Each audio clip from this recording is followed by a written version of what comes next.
पहले प्रधानमंत्री और अब रक्षा मंत्री ने बॉर्डर से चीन को सख्त संदेश दिया है। रक्षा मंत्री राजनाथ सिंह आज सुबह ले पहुंचे, जहां सेना से शौर्य का परिचय उनको दिया गया।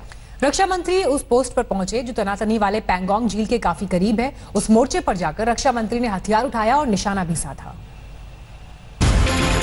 ये तस्वीर नहीं, संदेश है। रक्षा मंत्री राजनाथ सिंह ने हाथ में हथियार लेकर निशाना साधा, लेकिन हथियार चलाया नहीं। एलएसी से सटे लद्दाख के पोस्ट से रक्षा मंत्री ने दुश्मन को बताया कि देख लो, ये है नए हिंदुस्तान का दम। अगर आंख दिखाओगे तो मिलेगा करारा जवाब।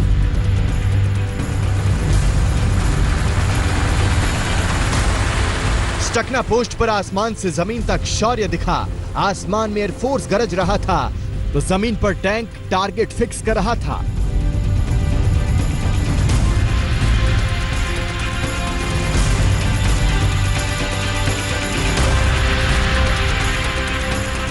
रक्षा मंत्री आज लेह के स्टकना पहुंचे तो पैरा कमांडोज ने जांबाजी के साथ उनका स्वागत किया।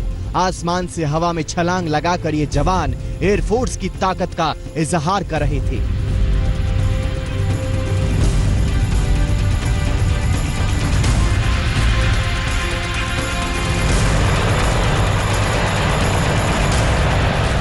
आसमान में अपाचे हेलीकॉप्टर गरज रहा था, जिसका शोर सीमा पार के दुश्मनों को खबरदार कर रहा था।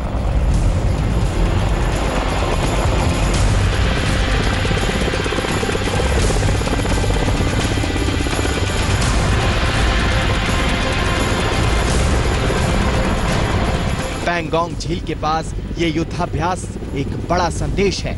संदेश उस दुश्मन के लिए जो चालबाजी से बाज नहीं आ रहा है। पैरा कमांडोज को लद्दाख के मोर्चे पर लगाया गया है।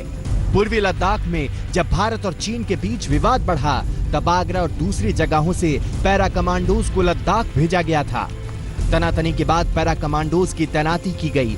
पैरा कमांडोज ऊंची पहाड़ी वाले इलाके गलवान घाटी, पैंगोंग लेक और दौलत बे गोल्डी में मोर्चाबंदी के लिए तैयार हैं। रक्षा मंत्री राजनाथ सिंह का लद्दाख दौरा बेहद महत्वपूर्ण है। एक तरफ तो फील्ड कमांडर्स ने जमीनी स्थिति के बारे में उन्हें एक एक चीज बारीकी से बताई, वहीं दूसरी तरफ खुद रक्षा मंत्री लुकुंग इलाके में गए जो कि पैंगोंग झील के बेहद नजदीक है। पैंगोंग झील में अभी भी तनाव बना हुआ है और इस दौरान रक्षा मंत्री का वहां पर सैनिकों से मिलना बहुत ज्यादा अहम माना जा रहा है। फ्रंट पोस्ट के पास रक्षा मंत्री के सामने सैन्य अभ्यास के मायने बड़े हैं, खासकर तब जब सरहद पर तनातनी हो, दुश्मन चालें चल रहा हो, धोखेबाजी पर उतारू हो। मंजीत नेगी के साथ अभिषेक भल्ला, लेह आज तक। तो चीन की चालबाजी का कोई एंड नहीं है। भारत की सख्ती पर बातचीत के टेबल पर तो आया, लेकिन तिकड़म कम नहीं हुई। ऐसे माहौल में रक्षा मंत्री का बॉर्डर का दौरा काफी मायने रखता है। अब चीन के का ये संदेश है चीन को कि वापस जाओ, अप्रैल की पोजीशन पर लौटो। ये तस्वीर बड़ी है। बॉर्डर पर हाथ में हथियार लेकर रक्षा मंत्री ने बता दिया कि उनका निशाना कहां और किधर है। प्रधानमंत्री मोदी के बाद रक्षा मंत्री राजनाथ सिंह ने भी बॉर्डर से चीन को संदेश दे दिया। ये तस्वीर लद्दाख के स्कटना पोस्ट की है, जहां आज सुबह सुबह रक्षा मंत्री पहुंचे। एलएसी पर सैनिकों का हौसला अफजाई करने के लिए रक्षा मंत्री सुबह सुबह लुकुंग पोस्ट पहुंचे, जो पैंगोंग झील के पास करीब 14,000 फीट की ऊंचाई पर है। उन्होंने एलएसी के इस पोस्ट का जायजा लिया, जवानों से बात की, उनका जोश बढ़ाया, अधिकारियों से अपडेट लिया। प्रधानमंत्री मोदी के बाद रक्षा मंत्री के फॉरवर्ड पोस्ट पर जाना चीन के लिए बड़ा संदेश है। साफ संदेश है कि अब नहीं चलेगी चालबाजी, हर हरकत का माकूल जवाब मिलेगा। भारत की सख्ती के बाद चीन के तेवर ढीले हैं। अब वो बातचीत की टेबल पर है, शांति की बात कर रहा है।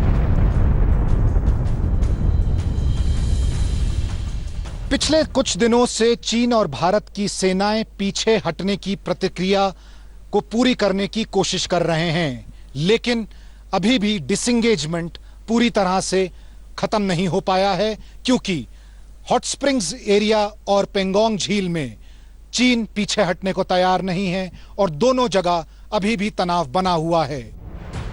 रक्षा मंत्री राजनाथ सिंह 2 दिन के LAC और LOC के दौरे पर हैं। रक्षा मंत्री के साथ CDS जनरल रावत और सेना प्रमुख जनरल मनोज मुकुंद नरवणे। आज सुबह लेह हवाई अड्डे पर उनका जोरदार स्वागत हुआ। सेना के बड़े अधिकारी उनकी अगवानी के लिए मौजूद थे। रक्षा मंत्री राजनाथ सिंह थोड़ी देर में श्रीनगर पहुंचेंगे। यहां वो एक हाई लेवल मीटिंग भी करेंगे और हालात की समीक्षा करेंगे। राजनाथ के LOC जाने का भी कार्यक्रम है। इसके बाद कल वो फिर लद्दाख लौटेंगे और LAC का दौरा करेंगे और जवानों से मुलाकात करेंगे। राजनाथ सिंह लद्दाख के फॉरवर्ड इलाकों का भी दौरा करेंगे। यानी एक ही साथ LAC और LOC दोनों मोर्चों पर भारतीय सेना की तैयारी का जायजा लेंगे। कहता हूँ अच्छा है, क्योंकि moral of troops plus situation को देखना बहुत जरूरी है डिफेंस मिनिस्टर के लिए। और एक मैसेज भी देना है चाइना को दोबारा कि प्रधानमंत्री के बाद हमारे डिफेंस मिनिस्टर यहाँ आए हैं। इसका मतलब हिंदुस्तान ने एक बहुत इस वाकया को बहुत सीरियसली। भारत और चीन में पैंगोंग झील के इलाके को लेकर भी तनातनी है। अब भी इस इलाके से चीनी सेना पूरी तरह से नहीं हटी है। ताजा विवाद से पहले पैंगोंग इलाके में भारतीय सेना की पेट्रोलिंग पार्टी फिंगर 4 से आगे फिंगर 8 तक जाती थी। वहीं चीन के सैनिक फिंगर 4 तक आते थे। लेकिन इस बार मई में चीन ने फिंगर 4 पर कैंप बना लिया और कई तरह के निर्माण भी कर लिए, जबकि ये भारत चीन के समझौते के खिलाफ है। 14 जून को कोर कमांडर लेवल की 15 घंटे चली बातचीत में भारत ने 2 टूक बता दिया कि चीन को अप्रैल से पहली वाली जगह पर जाना ही होगा। सूत्रों की माने तो ताजा हालात कुछ ऐसे हैं। PP-14 से करीब 1.5 किलोमीटर पीछे LAC पर है चीन की फौज। दोनों देशों की फौज के बीच की दूरी है 3 किलोमीटर। PP-15 पर पीछे हटने की प्रक्रिया पूरी हो चुकी है। दोनों देशों की फौज के बीच करीब 10 किलोमीटर की दूरी है। PP-17 पर अब भी 40 से 50 जवानों का जमावड़ा है। दोनों देशों की फौज के बीच करीब 600 मीटर की दूरी है। पैंगोंग के किनारे दोनों फौज की दूरी अब भी करीब 1 किलोमीटर है। दोनों देशों में गलवान और गोगरा से भी पूरी तरह हटने पर सहमति बनी है। अब रक्षा मंत्री का लेह दौरा शायद इस बात की तस्दीक है कि चीन जो कह रहा है उसे कर रहा है या नहीं। ये जो विजिट है ये बहुत ही महत्वपूर्ण है। इसका जो रेमिफिकेशंस है, इसका जो प्रभाव है, वो दुश्मन को भी जा संदेश जा रहा है कि हिंदुस्तान अब पूरी तरह से सक्रिय है, पूरी तरह से तैयारी कर रहा है और वर्स्ट सिनेरियो के लिए सबसे खराब हालत के लिए भी हिंदुस्तान की फौज और सरकार तैयार है। LAC पर चीन चालबाजी करता रहा है, लेकिन इस बार भारत ने बता दिया है कि अब और नहीं। भारत दोस्ती निभाना जानता है तो आंख में आंख डालकर बात करना भी जानता है, करारा जवाब देना भी जानता है। मंजीत नेगी के साथ अभिषेक भल्ला, ले आज तक। नमस्कार, मैं हूं अंजना ओम कश्यप। हमें उम्मीद है ये वीडियो आपको पसंद आया होगा। लेटेस्ट खबरों के लिए यूं ही देखते रहिए आज तक और इस वीडियो के पसंद आने पर लाइक, शेयर एंड सब्सक्राइब करना ना भूलें।